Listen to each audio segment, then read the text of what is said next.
नमस्ते दोस्तों, आज आप सबके सामने एक औशानी माता की गीत लेके आए हैं। आप लोग को कैसे लगेगा कमेंट बॉक्स में अपना दुलार प्यार जरूर दीजिएगा। गीत सुनाने से पहले एक बार जयकारा बोलिए औशानी मैया की जय। जय माता दी। आइए हम आप सबको गीत सुनाते हैं। सात सुहागिन अइले आंगनवा, सात सुहागिन अइले आंगनवा, माई के पूजनवा के करी, माई के पूजनवा के करी। सात सुहागिन अइले आंगनवा, सात सुहागिन अइले आंगनवा, माई के पूजनवा के करी, माई के पूजनवा के करी। एक सुहागन लेकर पानी माँ के चरणों में खड़ी, एक सुहागन लेकर पानी माँ के चरणों में खड़ी। माई के धोई के पावन चरणवा, माई के धोई के पावन चरणवा, सफल जनमवा हम करी, अरे सफल जनमवा हम करी। सत सुहागिन अइले आंगनवा, सत सुहागिन अइले आंगनवा, माई के पूजनवा के करी, माई के पूजनवा के करी।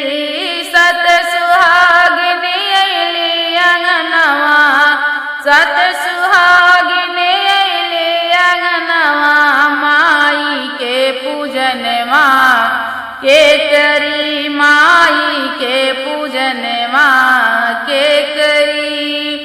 एक सुहागन लेके गजला माँ के चरणों में खड़ी, एक सुहागिन लेकर गजला माँ के चरणों में खड़ी। माई के पहिरा के गजलवा, माई के पहिरा के गजलवा, अमर ललनवा हम करी, अरे अमर ललनवा हम करी। माई के पहिरा के गजलवा, अमर ललनवा हम करी, अरे अमर ललनवा हम करी। सात सुहागिन अइले आंगनवा, सत सुहागिन अइले आंगनवा, माई के पूजनवा के करी, माई के पूजनवा के करी। एक सुहागन लेकर सिंदूरे माँ के चरणों में पड़ी, एक सुहागन लेकर सिंदूरे माँ के चरणों में खड़ी।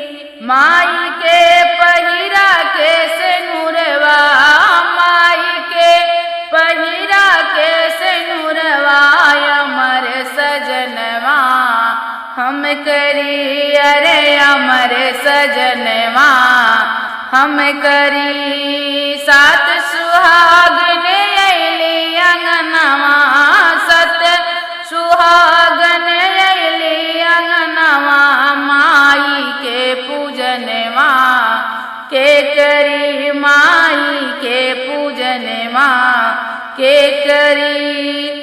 एक सुहागन लेकर पनवा माँ के चरणों में खड़ी, एक सुहागन लेकर पनवा माँ के चरणों में खड़ी। माई के बैठा के असनवा, माई के बैठा के असनवा, अमर बीरनवा करी अरे अमर बीरनवा हम करी सत सुहागन अइली अंगनवा सत सुहागन अइली अंगनवा माई के पूजनवा के करी माई के पूजनवा के करी एक सुहागन लेके मनवा माँ के चरणों में खड़ी एक सुहागन लेकर मनवा माँ के चरणों में खड़ी माई के हम दाबी चरनिया माई के हम दाबी चरनिया सच सपनवा हम करी माई के हम दाबी चरनिया माई के हम दाबी चरनिया सच सपनवा हम करी अरे सच सपनवा हम करी सत सुहागिन अइली अंगनवा सत सुहागिन अइली अंगनवा माई के पूजनवा के करी माई के पूजनवा के करी। बोलियो शनि मैया की जय हो।